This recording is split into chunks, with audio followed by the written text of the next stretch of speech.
Deixa eu virar aqui, doutor Michel. Aí, Fala, Silvio, tudo bem? como é que tá o senhor? Tudo bem? Tudo certo? Pronto para mais uma sabatina aí de realidade jurídica aí no mundo cotidiano, né? Esse tema do valor de indenização e a questão das regras do STJ são bem importantes porque pouco se estuda isso e pouco a lei explica, né? Inclusive até para a gente poder chegar nesse aspecto bem relevante que é a monetização do dano, né? Se me permite, eu gostaria de fazer uma reflexão de por que da escolha desse tema e por que que a gente tem como proposta fundamental auxiliar aquelas pessoas que talvez não se conectem com tal matéria e acham que podem estar desassistidas, né? Então essa ideia Sim, de trazer a reflexão da aplicação ela vem mais relacionado aos grupos vulneráveis. Já o próprio nome de grupos vulneráveis, dada a relevância da vulnerabilidade frente à aplicação da norma especificamente técnica, né? E aí eu fui pesquisar alguns dados e só para a gente ter uma ideia da Lei Maria da Penha, entre 2020 e 2021, triplicou o cenário de violência doméstica com o advento da pandemia. Se passou de 271 mil casos para quase 830 mil casos registrados, né? E no direito sim. a gente tem aquela nominata que nós falamos de cifras negras, que são aqueles que Isso. não chegam a registro e que muitas vezes, mesmo vulneráveis, se submetem a uma questão de aceitação até pelo um predomínio do algoz ou do mantenedor na relação familiar, né? E, e aí, quando que nasce a Lei Maria da Penha, né? A Lei Maria da Penha, ela nasce lá em 2006, né? Ela é fruto do nome da própria pessoa, né? Para quem está nos assistindo talvez não saiba, Maria da Penha, que aí sofreu por 23 anos violência doméstica, né? E dentro desses 23 anos, ela tomou um tiro de espingarda e ficou paraplégica, sendo o seu agressor o próprio marido, que numa segunda tentativa ainda de consumar o ato, só que a posterior, ele desferia choques elétricos nela com a finalidade de dar cabo da vida da Maria da Penha. Então, lá em agosto de 2006, com a Lei 11.340, a gente traz à baila essa legislação específica para esse tipo de grupo vulnerável. E a gente observa que ela vem caminhando ao longo do tempo e mudando algumas nomenclaturas para se tornar mais abrangente, né? Porque, como o senhor mais à frente vai comentar desse próprio entendimento do STJ, isso são inovações não, não, não jurídicas expressas, mas jurisprudenciais de entendimentos simulados de casos recorrentes, que se observa na própria leitura mais avançada da própria lei, né?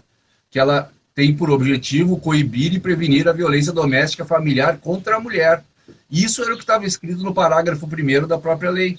Hoje já não se fala da própria mulher, né? Se fala no gênero feminino, né? Isso.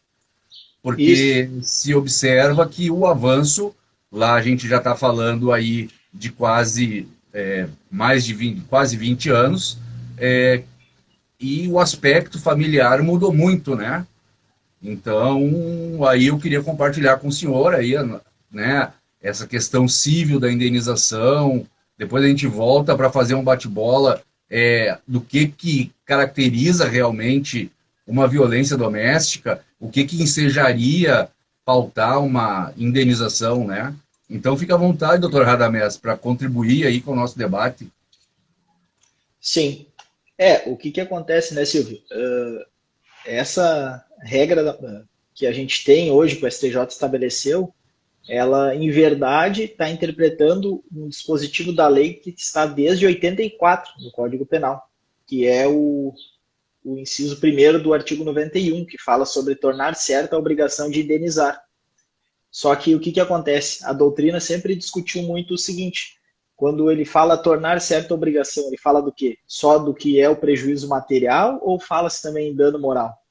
E aí, nesse julgado do tema 983, o STJ debateu exatamente isso, colocou as duas posições doutrinárias e se orientou pela posição de que sim, abrange também o dano moral, com fundamento nisso que tu falou, na proteção que o sexo feminino tem e merece, e também no fato de que o dano é presumido. E aí eles fizeram uma analogia com as regras de dano presumido do direito civil, que são aquelas do protesto, aquelas relacionadas a outras circunstâncias, e pensaram, por que não aplicar também na esfera criminal como indenização, que nem a lei diz, mínima, né? É que as sanções até que existiam pro algoz, muitas vezes elas eram sanções de cunho disciplinar leve, né?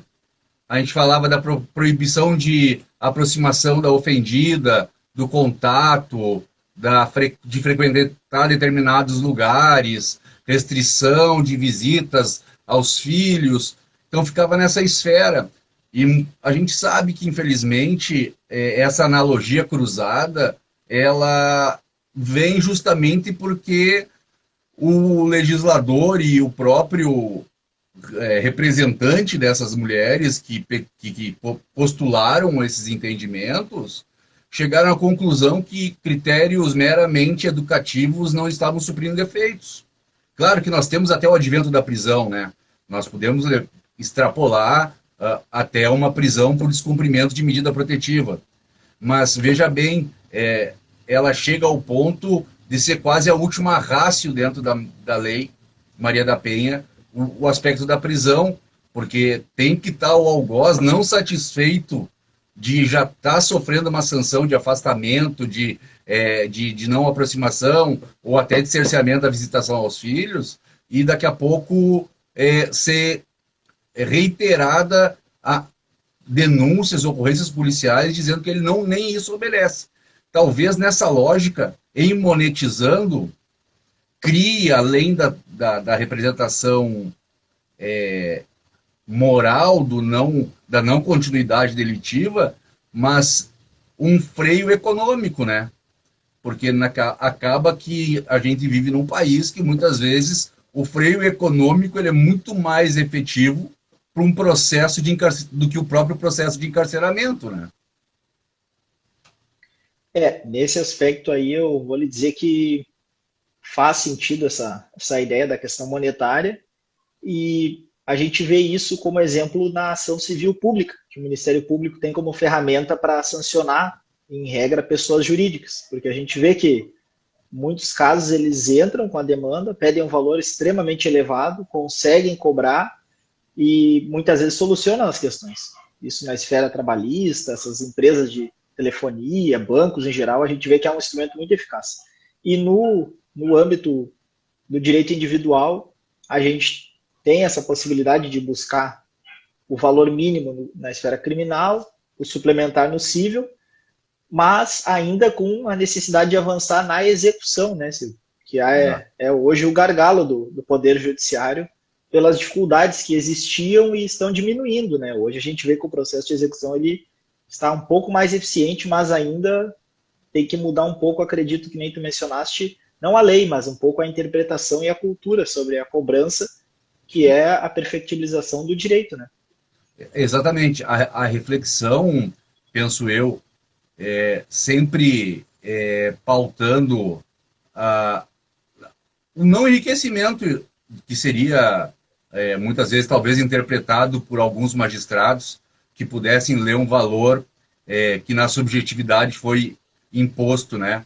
Mas a gente transita nessa esfera de violência doméstica da mais baixa classe social até a mais alta classe social. E muitas vezes os opostos eles sofrem os mesmos bloqueios de buscas dos seus direitos. A classe mais baixa por desconhecimento e a classe mais alta por tabu social. Mas quando consegue vir a buscar os seus direitos, a subjetividade que se apura de valor presumido para esse dano que foi causado, vamos supor, uma relação tóxica de 24 anos, 25 anos, como monetizar isso? Né? Na esfera civil, a reparação de dano, buscar o dano moral, mas a gente também já vem de um desgaste do próprio judiciário do que é o entendimento do dano moral. Então, se a gente for pautar a monetização só pelo dano moral, é quase que irrisório, ou até, diria eu, vexatória, a gente pensar que uma violência de 25 anos de uma classe menos estruturada financeira, na casa de 5, 6, 7 mil, supriria todas as infelizes situações que vivenciaram essas mulheres no ambiente doméstico. Então, claro que eu acredito que é um avanço, é um cruzamento do direito civil junto a uma lei especial que está buscando ainda qual é a melhor forma para fazer com que esse agressor não perpetue, ou aquele que não ainda incidiu no caso de ser agressor, pense duas vezes em o ser, né? Mas eu vejo ainda que o judiciário ele não consegue sopesar esses valores, né? O que seria uma justa indenização, o que seria uma justa reparação desse dano. A questão do valor, ela sempre foi difícil e continua sendo difícil, né? Esses valores que a gente vê, que é fixado minimamente na esfera criminal, ele é um valor simbólico, por assim dizer, né? Porque, que nem tu mencionou, valores assim, eles não levam em consideração nenhum aspecto do tipo, aconteceu por, que nem tu mencionaste, vários anos, ou causou tal consequência. Ele é um valor, assim, simbólico para atender o comando do STJ e também para atender o que diz a lei. Porque quando a gente olha na esfera civil, a indenização, ela é um pouco mais casuística. Tem um caso, que é o caso que o STJ enfrentou, sobre qual momento que daria para pedir a indenização suplementar, né? E nesse caso, ele mencionou ali valores na faixa de 100 salários quando envolve a questão do óbito. Imagina. E aí a gente volta para a esfera criminal e lembra. Alguma vez tu viste o tribunal do júri condenar alguém em valor mínimo de indenização nesse patamar? Não existe. E aí eu lhe faço quase que uma pergunta paradigma. Será que 100 salários mínimos para ineficiência estatal é o valor de uma vida? Esse é outro aspecto que também é muito oscilante, né? Porque a gente vê valores que começam em 50 e vão até 500, quando envolve o bem jurídico vida. Só que tudo isso na esfera civil. Então, o criminal se parte daquela ideia do valor mínimo e, se for o caso no civil, aí sim é que se pode buscar a parte suplementar. E o STJ também, sempre que enfrenta essas questões, ele toma muito cuidado com questões como, por exemplo, quando que pode se ingressar com essa ação, porque imagina, se fosse se esperar o trânsito em julgado de um processo criminal, às vezes pode levar muito tempo. Então, entende-se que não precisa-se o trânsito em julgado do processo criminal, mas que se tenha a autoria e materialidade mais ou menos delineadas, para daí sim se ajuizar a ação na esfera civil. E outra coisa importante, que eu vejo que a carona que o processo civil, ou a continuidade do processo civil em cima, ou no decorrer do processo criminal, está na fundamentação quase que de um ato perfeito dessa mulher ofendida na representação. Por isso que hoje nós temos os juizados especiais, não juizados especiais, as delegacias especializadas, perdão, não, foi nesse sentido, de ter um judiciário especializado, que segue vários critérios ao ponto e ao cabo de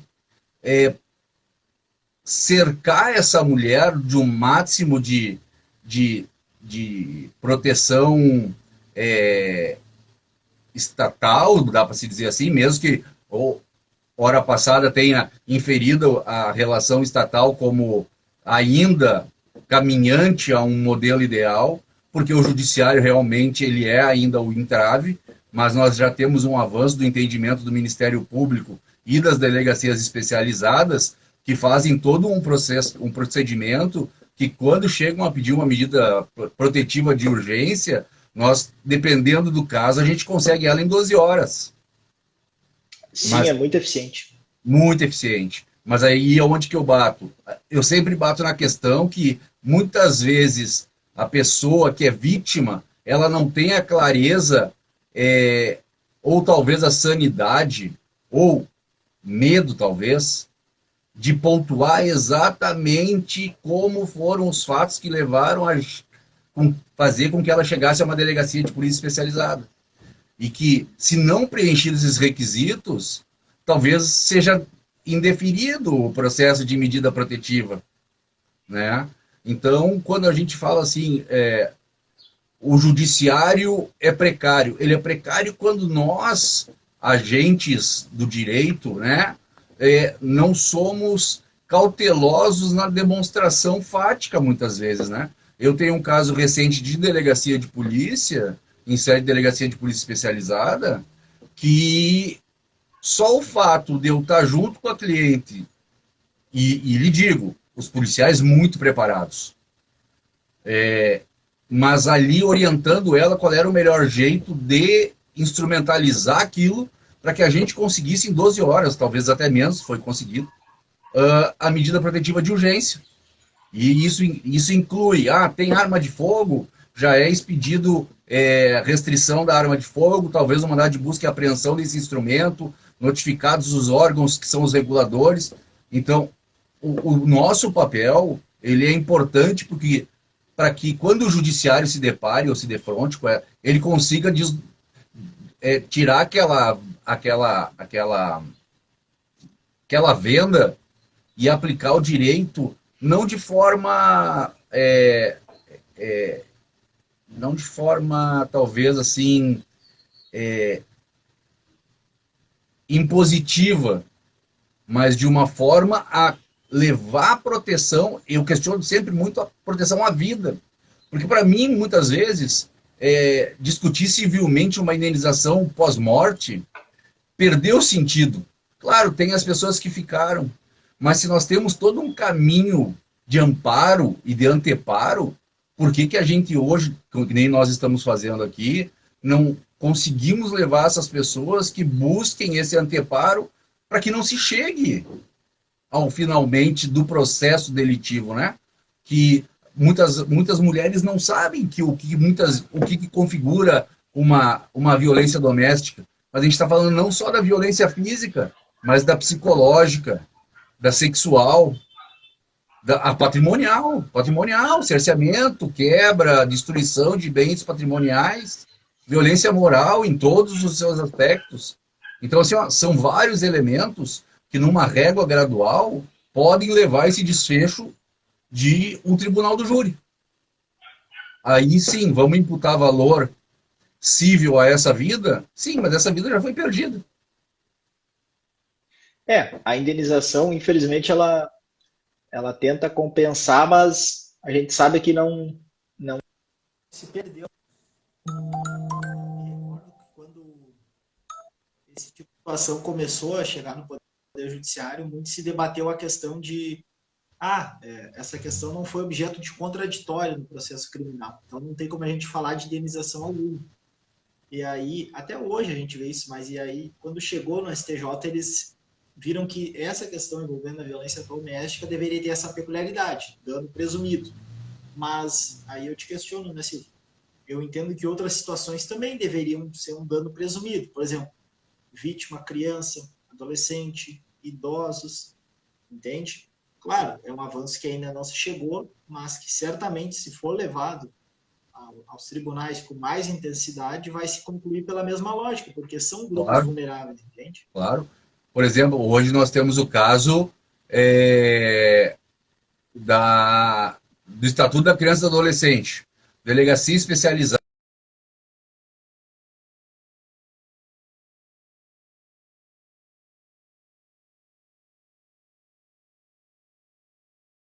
extrair dessa criança, sem duplo trauma, o que realmente aconteceu. Porque antigamente era aquele velho ditado, tá inventando contra o pai ou contra a mãe porque foi lhe negado alguma benesse, alguma regalia.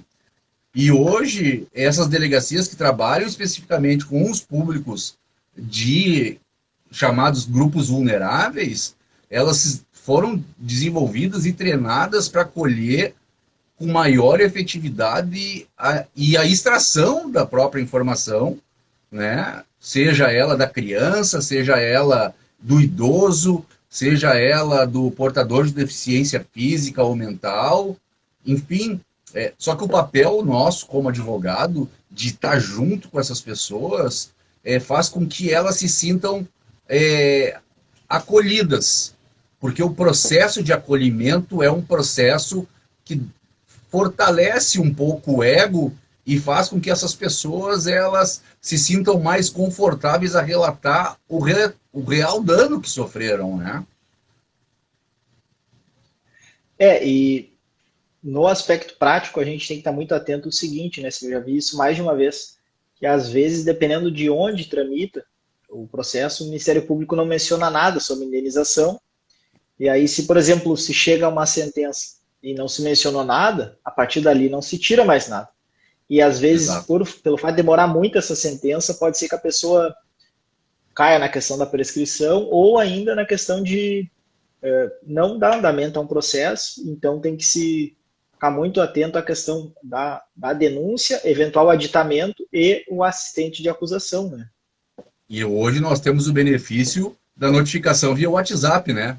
Uma vez notificado o algoz pelo WhatsApp, notificado ele está. Então, a partir dali, começa a contar já os bloqueadores jurídicos de proteção da vítima, né? Antigamente não se localizavam essas pessoas, né?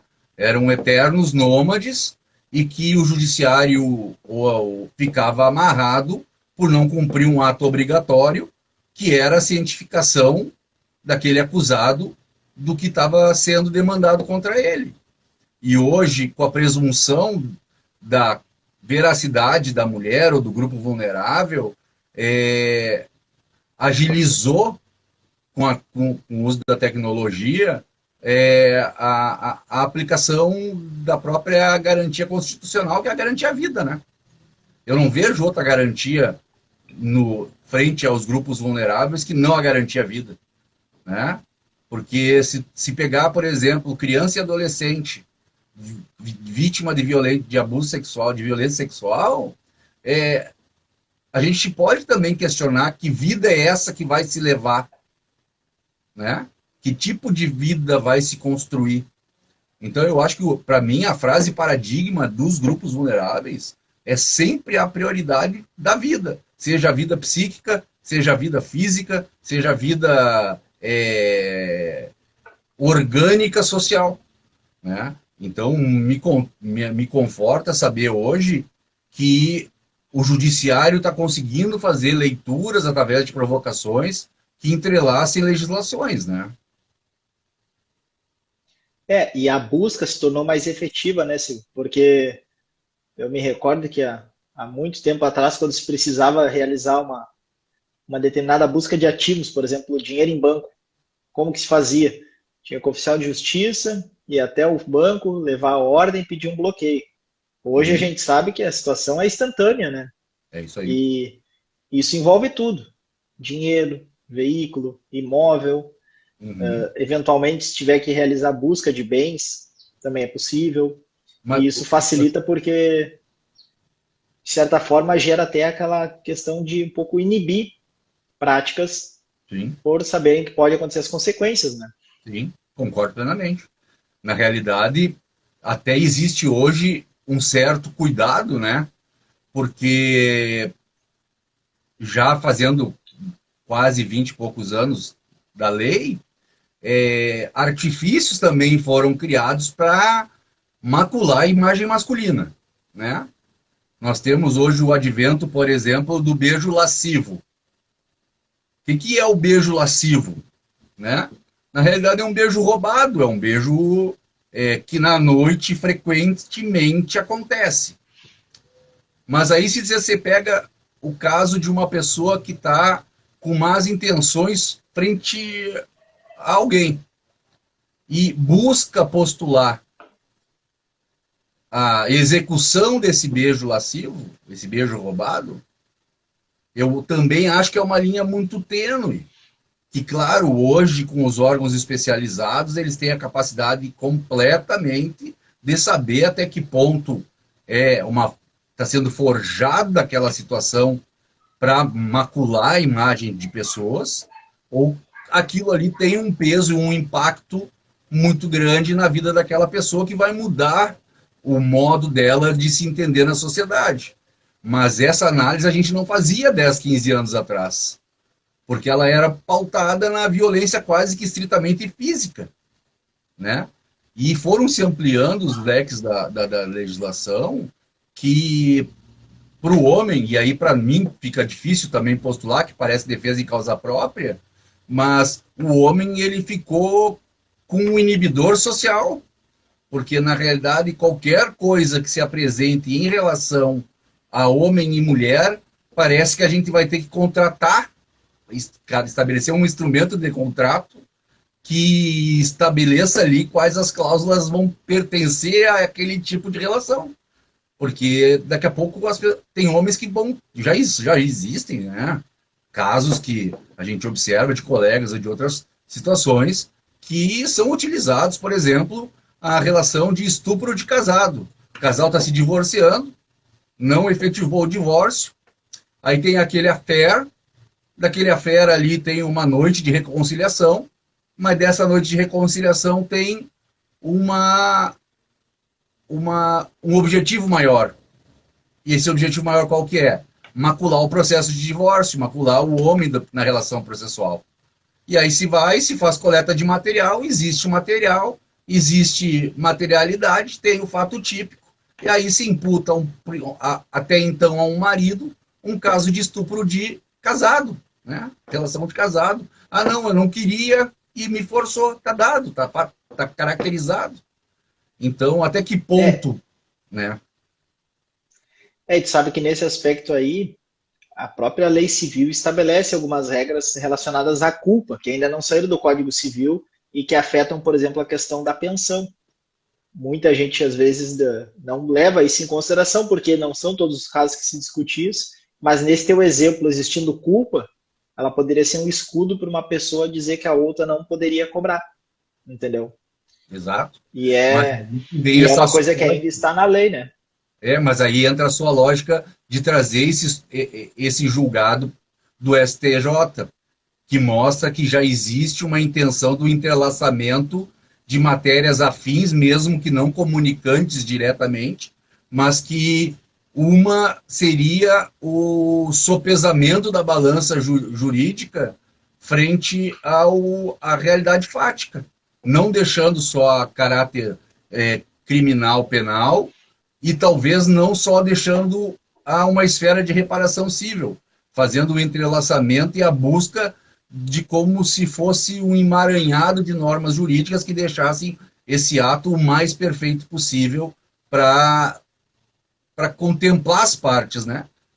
A lesada, com certeza, mas talvez o sentimento do lesador ser mais impactante do que uma mera sanção que muitas vezes a gente sabe que não cumpre.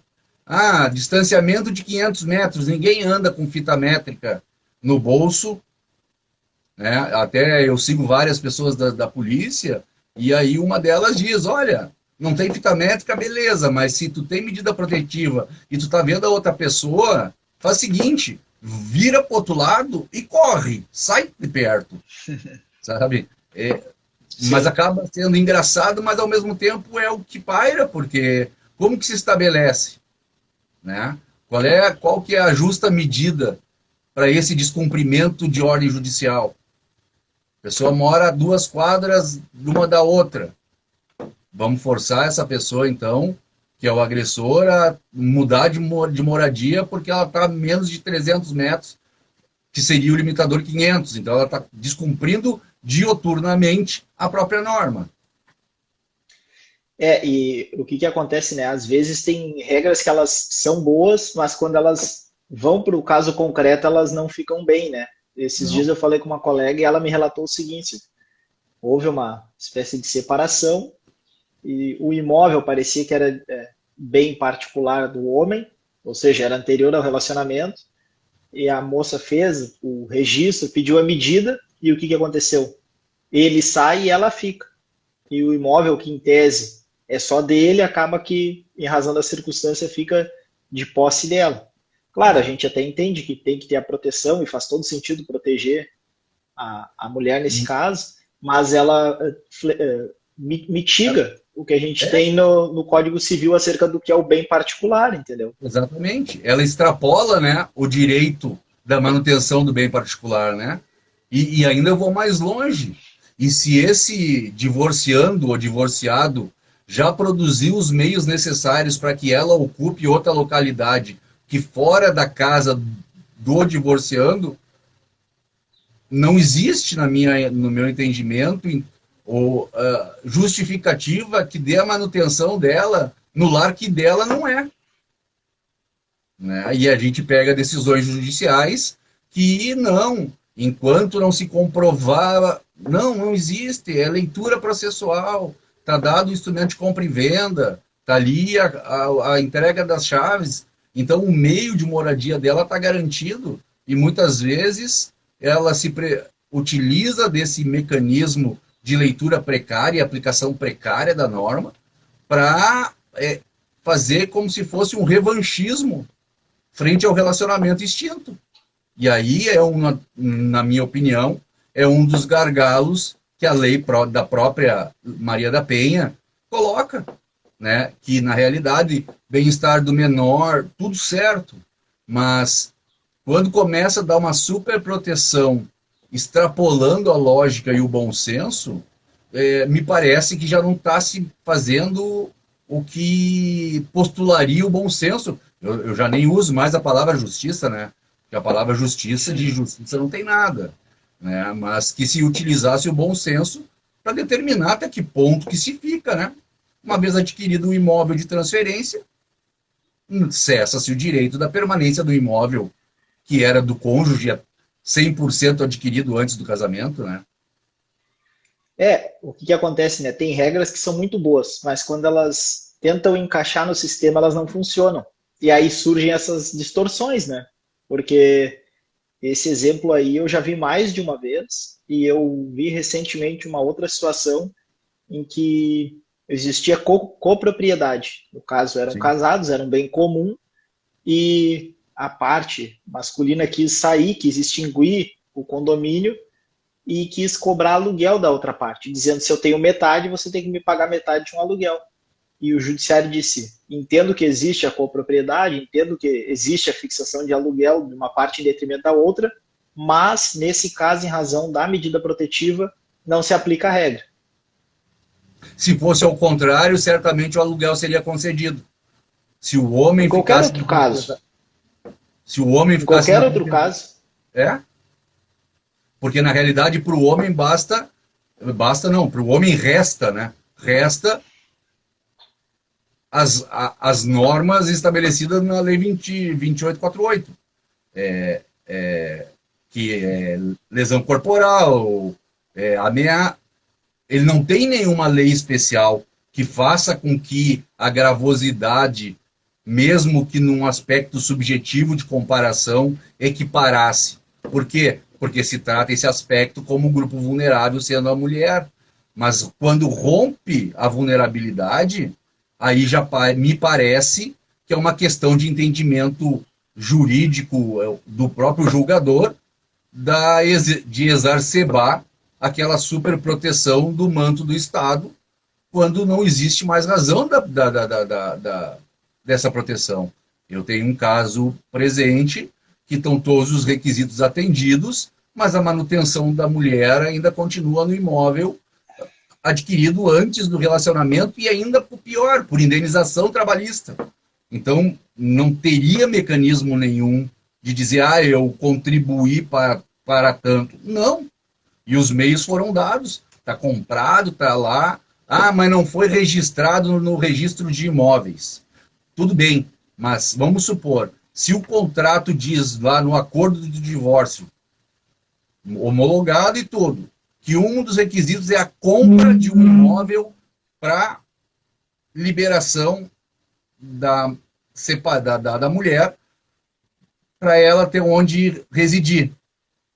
Eu entendo que a compra por si só já supre e já contempla esse acordo. Até porque, se a termo não for levado o pagamento, ela pode reativar o processo a qualquer momento, dizer que uma das cláusulas, que é a perpetuação do pagamento, está falhando, e aí, com certeza, vai ter um despacho que vai sanear esse descompasso.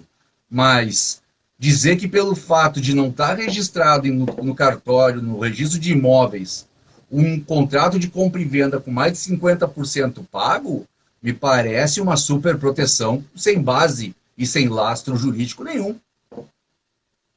Essa questão aí do registro e a discussão sobre se pode ou não discutir valores atinentes à posse é muito delicada, né? A gente até avança, mas ela ainda é muito embrionária porque o registro não tem erro, né, Silvia? A gente chega lá, pede a cópia do que está registrado e vai aparecer o nome de alguém ali. Agora, quando se tem alguma coisa de natureza particular, é muito difícil. É muito difícil porque... É mais frágil, né? Por enquanto a gente tem muita limitação nesse aspecto e dependendo de como as pessoas têm a posse, a propriedade de um bem, tem que se analisar muito na hora de fazer qualquer tipo de documento, porque se você fizer, por exemplo, que nem você mencionou, um acordo, e ao invés de ter um bem registrado, você tem uma posse, pode ser que tenha que analisar a peculiaridade do caso. Exatamente. Mas aí eu trago de volta a pertinência do tema, que geralmente ele começa pelo processo de vulnerabilidade nas classes medianas sociais, né? Eu não estou nem extrapolando nas classes, o que aconteceria numa classe desprovida de recursos. Estou falando nas classes medianas que têm condições de compor.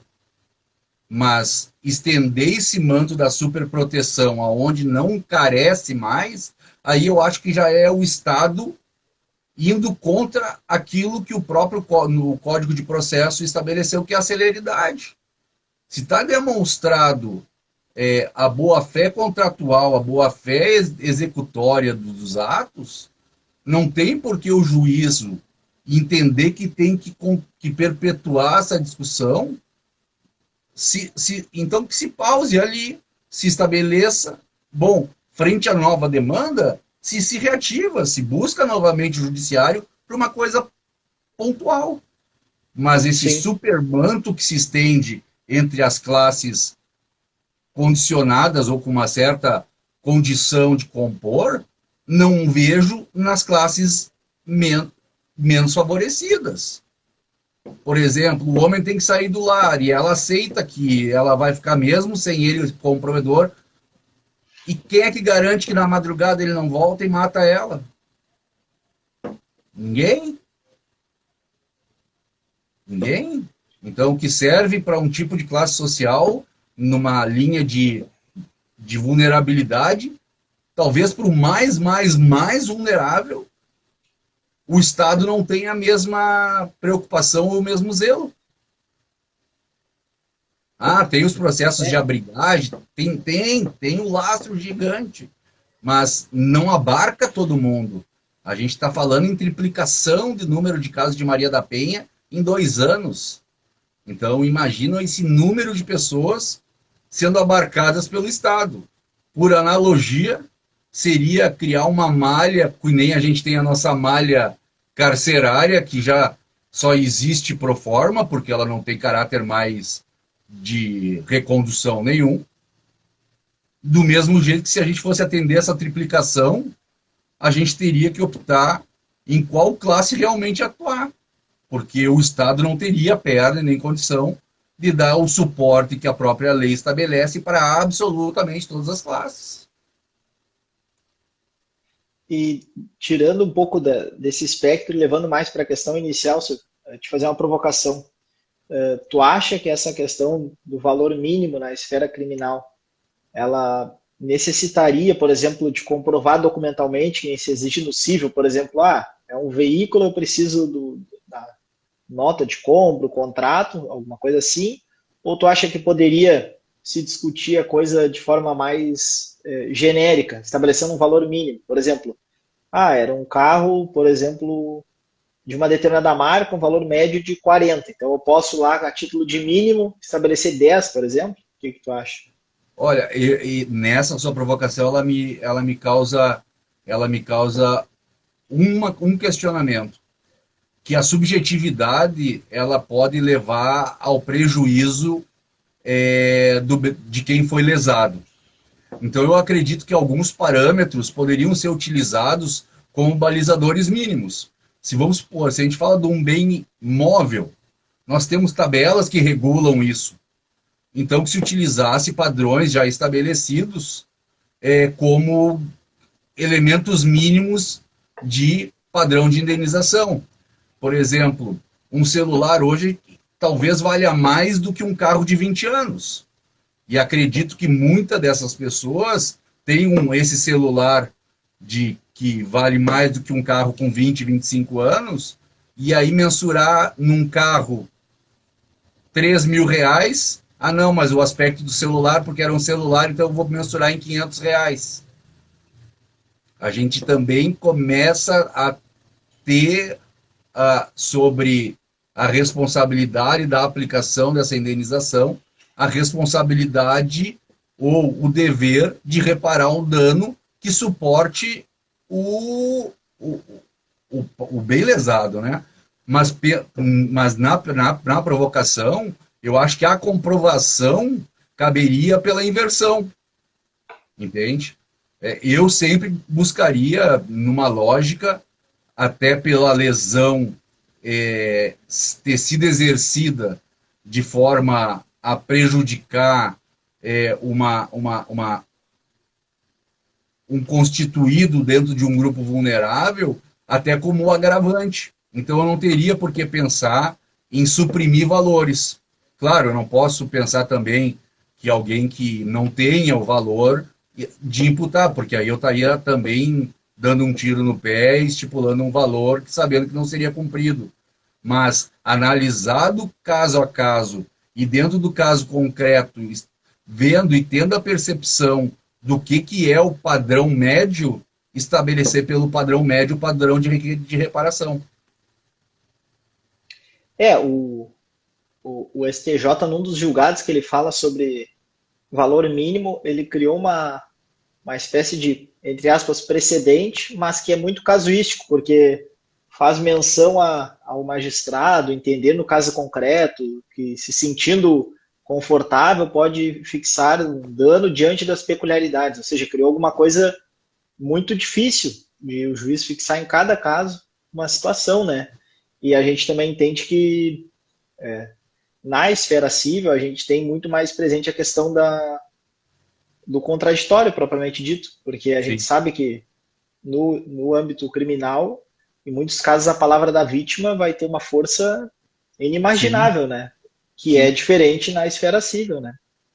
Então, se a gente está falando em valores na esfera penal, é que os valores da esfera penal estão muito defasados. Na realidade, eles não são mais intimidadores, né? Eu tenho um caso próprio de um juizado especial, um GECRIM, né? Um juizado especial criminal, aonde se entendeu o conciliador, já com a vênia do Ministério Público antecipada, que aquela pessoa que era o produtor do ato lesivo tinha, só para entenderem o caso, tinha 19 anos, profissão de mecânico, mas aí na conciliação, que nós não aceitávamos, porque realmente envolvia idosos e outras peculiaridades, mas como o Ministério Público já tinha feito uma proposta de transação penal, a valoração ficou dada em meio salário mínimo e ainda postulada pelo inciso do artigo 72, se não me engano, em pagamentos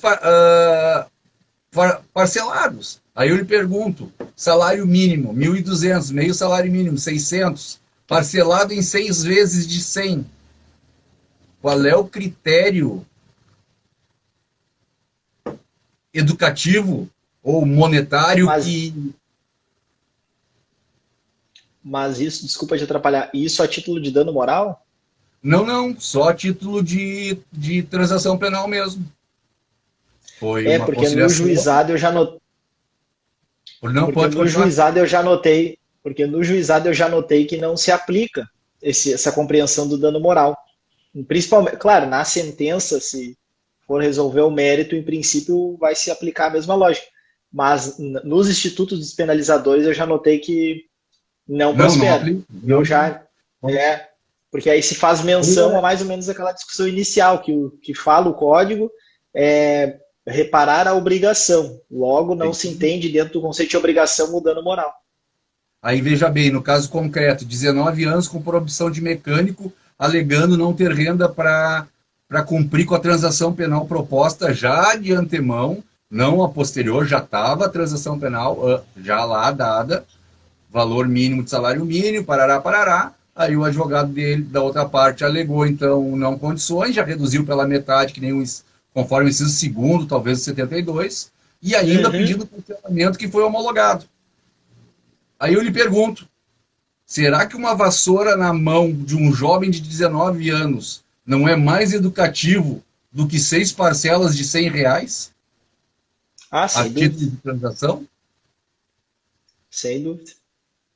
Né? Então, a gente recai sempre nessa particularidade do engessamento. Né? Para algumas coisas, a gente tem o céu como limite.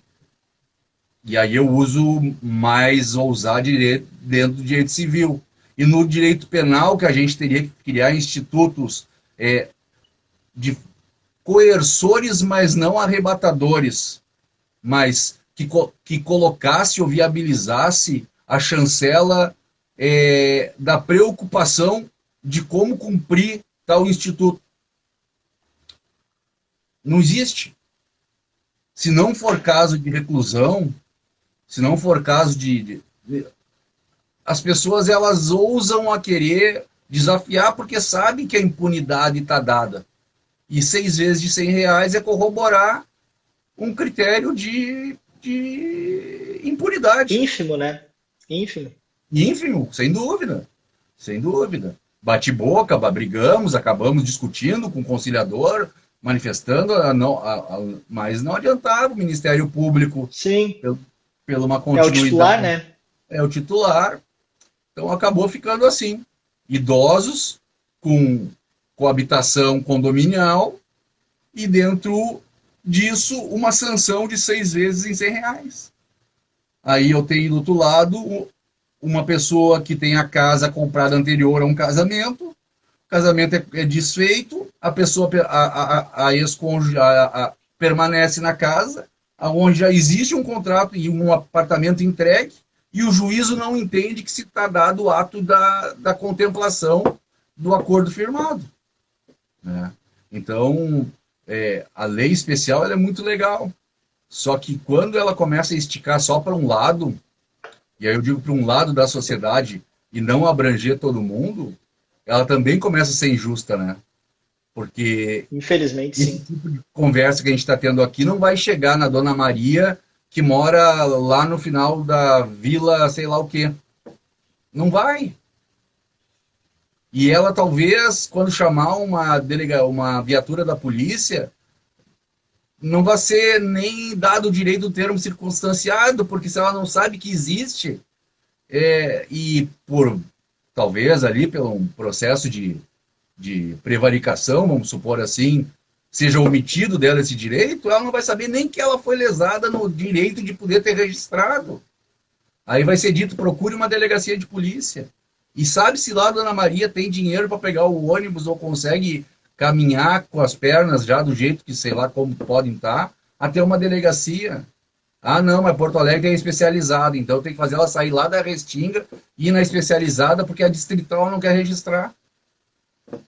Né? Então, Algumas são muito difíceis. muito difícil, por isso que sempre que a Silvio, gente vai terminar a nossa conversa, eu digo, sempre tem um advogado do seu lado. Independente da questão é, monetária de que custe isso. Nem todo mundo é mercenário. Tem pessoas que têm valores próprios. Claro, tem que ser remuneradas, claro que é a nossa profissão, mas sempre vai ter uma interpretação e um peso diferente de qualquer postulação que seja feita, né?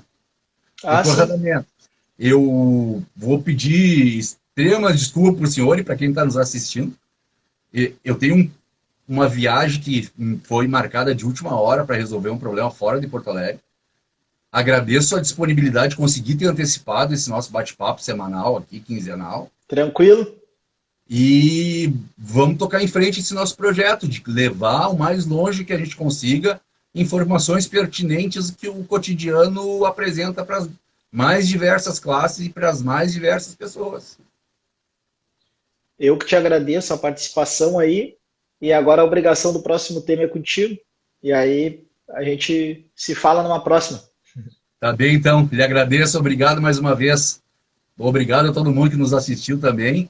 E continue nos assistindo e nos indicando para as pessoas que vocês acham que pode ser útil esse nosso bate-papo do direito cotidiano. Valeu. Obrigado, doutor Radamés. É Forte isso abraço. aí. Tchau, tchau, Silvio. Tchau, Obrigado. tchau.